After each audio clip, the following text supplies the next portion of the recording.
আসসালামু আলাইকুম এভরিওয়ান, কি অবস্থা সবার?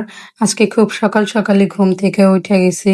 তারপর ফ্রেশ হয়ে ফ্রিজ থেকে দুধ নামায় এনেছিলাম চা বানানোর জন্য। তো ফার্স্টে ইজানের পাতিলে চা বানাইতে নিছিলাম। তো পরে মনে পড়ছে যে এটা তো ইজানের পাতিল, চায়ের পাতিলে দেই নাই। তো পরে আবার চায়ের পাতিলে চাটা ঢাইলা নিছিলাম। তো চাটা বানানোর পরে এখানে আম্মু রুটি বানাইছিল সকালে। তারপর রুটি ভাইজা নিছিলাম। তো সকালে আমার জন্য আর আম্মুর জন্য রুটি ভাইজা নিছি। ভাইয়া এখনো ঘুম থেকে উঠে নাই। তো একটা আপু জিজ্ঞেস করছিল আমরা প্রতিদিন সকালে এই রুটি খাই, আমরা কি ডায়েট করি কিনা। আসলে আমরা ডায়েট করি না, আমরা সবসময় সকালবেলা দেখা যায় একটু রুটিটাই হালকা নাস্তা করি, কারণ সকালবেলা দেখা যায় ভাতটা তেমন ভালো লাগে না। তো আমি আমার জন্য এখানে তেল দিয়ে রুটি ভাইজা নিতেছিলাম, আর মাসাল্লাহ রুটিটা কি সুন্দর ফুলছে। আমার কাছে কেন জানি তেল দিয়ে রুটি ভাজলে একদম মচমচা করে ওইটাই বেশি ভালো লাগে। তো পরে আমি ডিম পোচ করে নিছিলাম আমার জন্য। তারপর আমি ইজানের খাবার বানাইছিলাম। তো পরে ইজানরে খাওয়াই আমি আমার নাস্তা নিয়ে চলে আসি। আর আমার কাছে কেন জানি পার্সোনালি চায়ের কাপে চা খাইতে ভালো লাগে না, মানে গ্লাস দিয়ে খাইতে ভালো লাগে। কাপ দিয়ে চা খাইলে কেন জানি তৃপ্তি পাই না।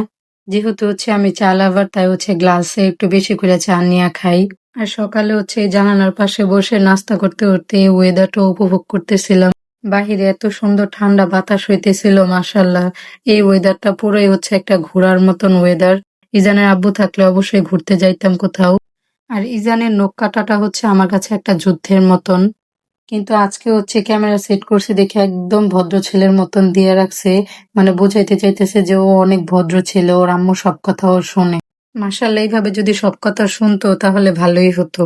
তারপরে আম্মু দেখে বাজার থেকে আজকে ডিম আনছে আর বরবটি আনছিল মেবি।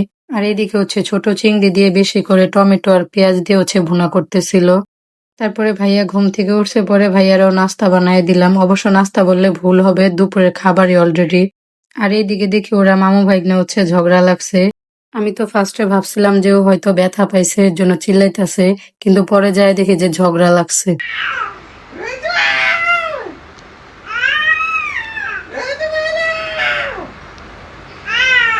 মানে ভাবা যায় এইটুকু একটা পিচ্ছি আমার ভাইরে মারতেছে, আবার ঝগড়াও করতেছে। এত দুষ্ট হইছে এখন, মাশাল্লাহ। আর কারা কারা আমাদের মতন ডিম আগে এভাবে পানিতে ভিজায় রেখে তারপরে স্টোর করেন।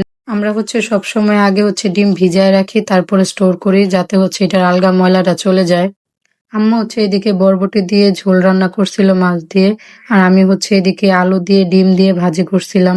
আমার কাছে ডিমটা আগে এইভাবে ভাইজা তারপর আলু দিয়ে ভাজি করলে অনেক ভালো লাগে। তারপর বিকেল বেলা দেখে আকাশ একদম কালো হয়ে গেছে, পরে অনেক সুন্দর ঝুম বৃষ্টি হয়েছে প্রায় ঘন্টাখানিকের মতন। তো বৃষ্টি হইতেছিল দেখে ভাই আবার বলতেছিল একটু নুডলস রান্না করে দিতে। তো পরে একটু নুডলস রান্না করছিলাম। নুডলসটা পরে অনেক মজা হয়েছিল।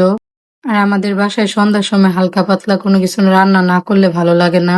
তো আজকের ভিডিওটা এই পর্যন্তই। আল্লাহ হাফেজ, সবাই ভালো থাকবেন। কথা হবে অন্য আবার কোনো নতুন ভিডিওতে।